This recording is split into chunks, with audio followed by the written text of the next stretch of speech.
Julgo desigual.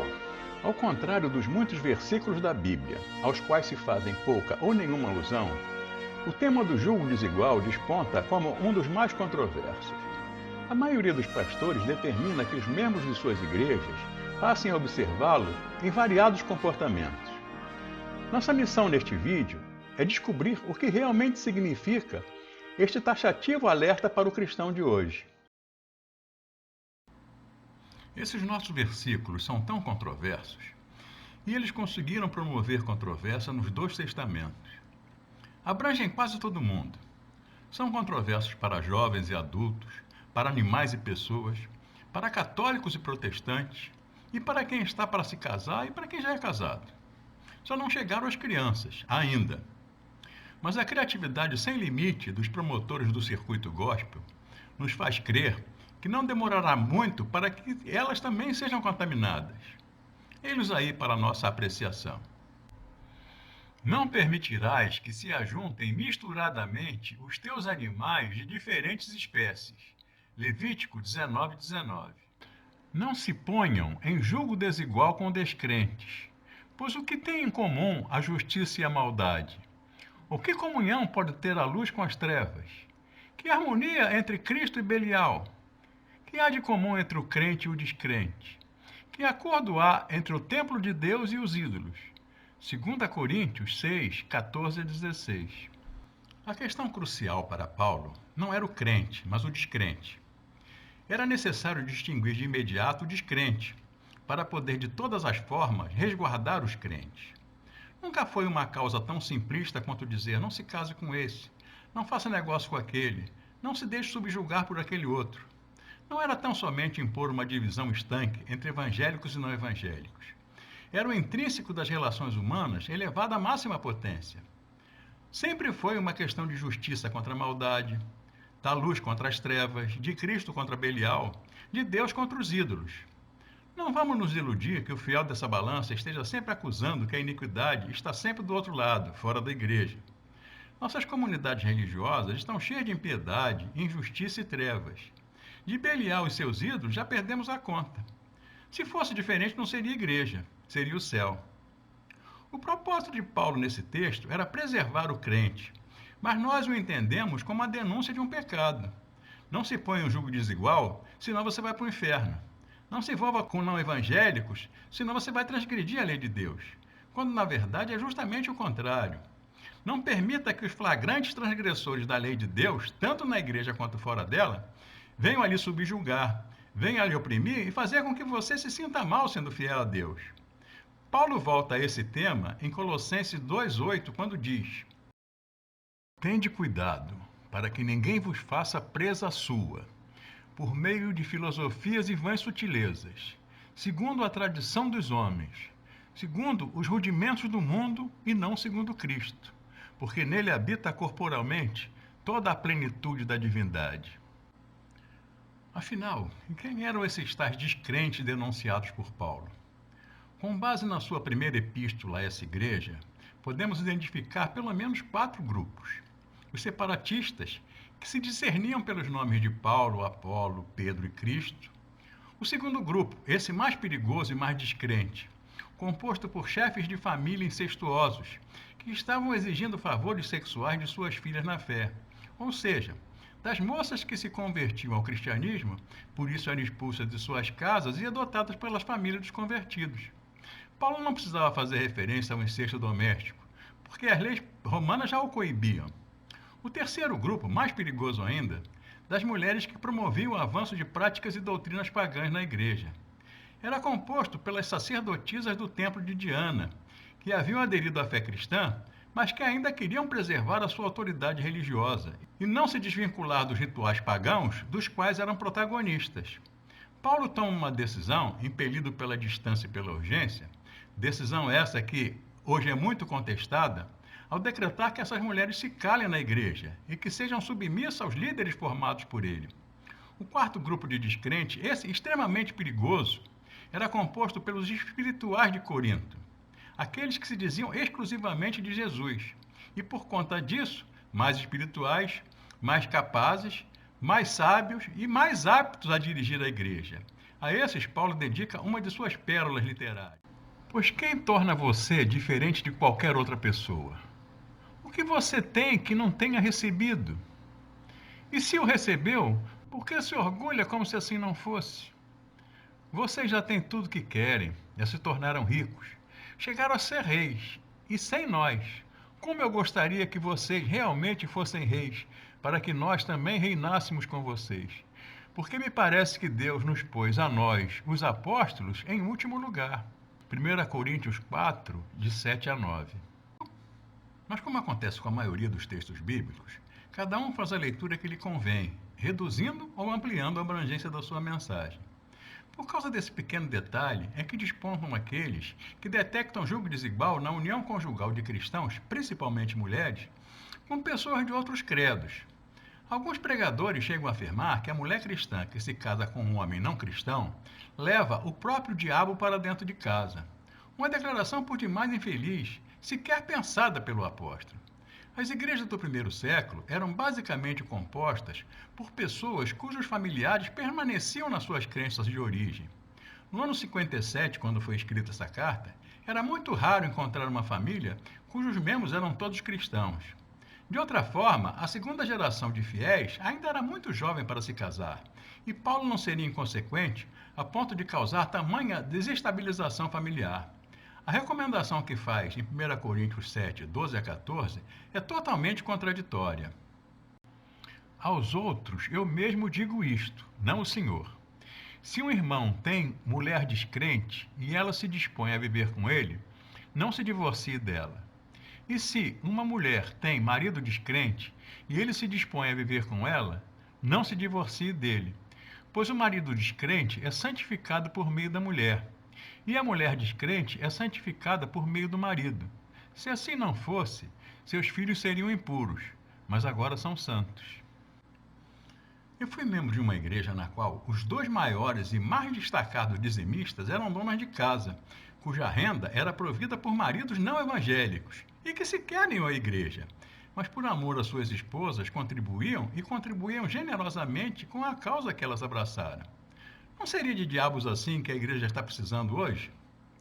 Mas há também aqueles que detectam julgo desigual nas relações que os membros das igrejas evangélicas mantêm com outras denominações cristãs, mais especificamente com a Igreja Católica Romana. Para estes, o Estatuto do Levítico e as palavras de Paulo se aplicam literalmente ao ecumenismo, posto que qualquer sinal de estreitamento com essas igrejas redundaria numa traição aos princípios basilares da Reforma Protestante do século XVI e à tradição evangélica, muito embora a maioria dos evangélicos nem saiba direito o que foi a Reforma. Então, como esperar vê-los enxergar no ecumenismo um horizonte de possibilidades bem mais abrangente do que o nosso estreito circuito denominacional evangélico pode oportunizar? Esse argumento não sobrevive a meia dúzia de perguntas. A que circuito denominacional da sua época Paulo estaria se referindo especificamente? Seria o alerta para aqueles que eram de Paulo não se aproximassem dos que eram de Apolo? Jamais se assentassem na mesa com os que eram de Jesus? Estariam terminantemente proibidos de frequentar reuniões em que estivessem presentes os que eram de Pedro? Lógico que não. Porque justamente no capítulo 3 e 4 da primeira carta que escreve a essa igreja, Corinto, que Paulo faz uma dura advertência justamente contra os movimentos internos de ruptura que ameaçavam a unidade da Igreja de Cristo. Em uma olhada mais atenta, vamos perceber que praticamente todas as questões do cristianismo de hoje estão à sombra daquilo que a igreja primitiva tinha como mais absurdo. Não há como não presumir que os membros das igrejas do primeiro século procurassem de todas as maneiras conviver bem com os não cristãos no conjunto da sociedade e que, de comum acordo, tentassem resolver os problemas que eram afetos a todos, cristãos e pagãos. Então, por que motivo somente Corinto, a igreja doutrinariamente mais fraca e moralmente mais problemática, foi alertada? Ainda que houvesse uma velada intenção de Paulo em preservar as igrejas fundadas e pastoreadas por ele, da influência das que tinham orientação judaizante de outro apóstolo, sua preocupação estava focada em um só ponto: preservar a doutrina, ou como ele mesmo chamava, o primeiro amor. Nisto, ele estava sendo fiel a um mandamento expresso de Jesus, que, diante de conjuntura semelhante, jamais proibiu a si ou aos seus discípulos que se relacionasse com publicanos, prostitutas e samaritanos. Sua censura era dirigida especificamente ao grupo que se achava irrepreensível, acautelável do fermento, do ensinamento dos fariseus. Ou seja, tomem cuidado com aqueles que promovem a segregação, pois se julgam detentores de uma retidão própria inconciliável com a fé cristã. Paulo não somente conviveu, como também absorveu muito de bom que outros grupos possuíam, como os bereanos, por exemplo, com quem aprendeu a confrontar qualquer doutrina nova com o ensinamento das Escrituras. Podemos concluir que a única preocupação de Paulo no estreitamento de relações entre grupos de cristãos distintos, ou mesmo com outros grupos religiosos, era o zelo pela doutrina, justamente o que parece ser o que menos importa para nós hoje. Entendemos que é lícito cantar qualquer coisa composta à revelia do que nos ensina o Evangelho, desde que contenha a palavra Jesus. Podemos imitar qualquer comportamento, mesmo que seja esdrúxulo, desde que seja feito em nome do Espírito Santo, ainda que este nunca tenha se manifestado na história da Igreja dessa forma. Não se pode mais questionar qualquer um que pula, grita, cai, gira e macaqueia o Evangelho de todas as formas, porque isso pode vir a ser a manifestação da presença de Deus na vida deles. Isso é no mínimo questionável, não? Uma vez que muitos elementos foram apresentados como candidatos a julgo desigual, pessoalmente gostaria de apresentar o meu. Aliás, a palavra candidato vem bem a calhar nessa exposição, porque para mim não pode haver uma relação em que o julgo venha a ser mais desigual do que a relação que a Igreja vem insistente estabelecendo com a política partidária. Não pode haver um risco maior para uma igreja cristã do que dar aval a um partido político ou a bênção da imposição de mãos a um candidato, como se fosse uma ordenação ao ministério. Talvez não tenha sido especificamente sobre essa ótica que Paulo tivesse advertido a sua igreja, mas o perigo real e imediato de hoje não provém de uma união conjugal com pessoas de credos diferentes, ou mesmo de reuniões ecumênicas com católicos. A espada pendente sobre as nossas cabeças chama-se bancada evangélica.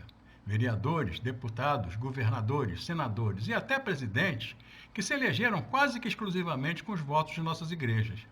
Entendo que para formar parelha com católicos ou islâmicos não implica em rezarmos a Ave Maria ou nos virarmos em oração para Meca. Quando os nossos filhos se casam com pessoas de religiões diferentes, o fazem guiados pelo amor, que é o primeiro e mais válido critério apontado pela Bíblia como capaz de vencer qualquer uma dessas barreiras. Essas são circunstâncias em que nada se assemelham ao risco que se instala quando há o comprometimento com um político, um partido ou com uma ideologia. Quando votamos em um determinado candidato, devemos fazê-lo acreditando na sua dignidade, acreditando que ele seja realmente idôneo para votar leis justas que beneficiem a todos e não somente a Igreja. A justiça deve ser estabelecida independentemente de quem possa vir a ser afetado. Isso é o mínimo exigido caso a nossa justiça pretenda exceder a dos escribas e fariseus, quesito primordial para o nosso ingresso no reino de Deus. Se porventura o candidato avalizado por nós vier a subverter o menor preceito constitucional com o intuito de beneficiar a Igreja, duas pragas faraônicas recairão imediatamente sobre ela. Primeiramente, a Igreja conquistou ilicitamente algo que não lhe fazia justiça. No dizer dos profetas, procurou socorro no Egito. Na segunda e mais grave instância, abriu um precedente para que o parlamentar ache de forma semelhante em outros assuntos ilícitos, inevitavelmente levando-a a reboque como cúmplice. A despeito de todos os julgos, sejam iguais ou desiguais, temos por mandamento tomar sobre nós o único julgo realmente válido.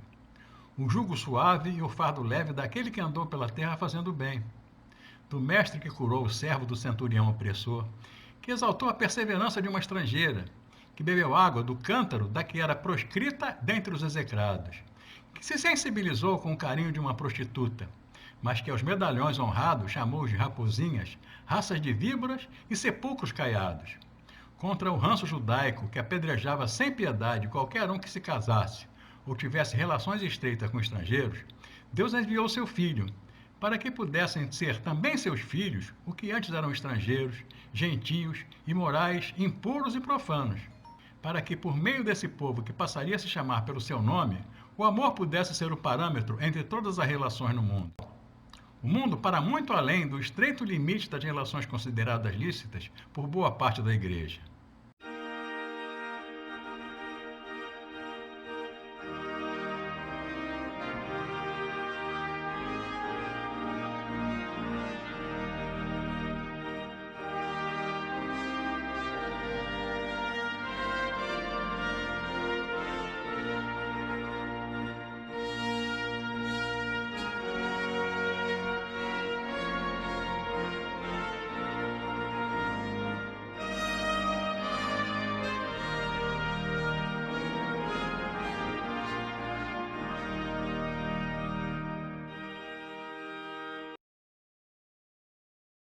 Podemos considerar o julgo desigual algo de um passado distante?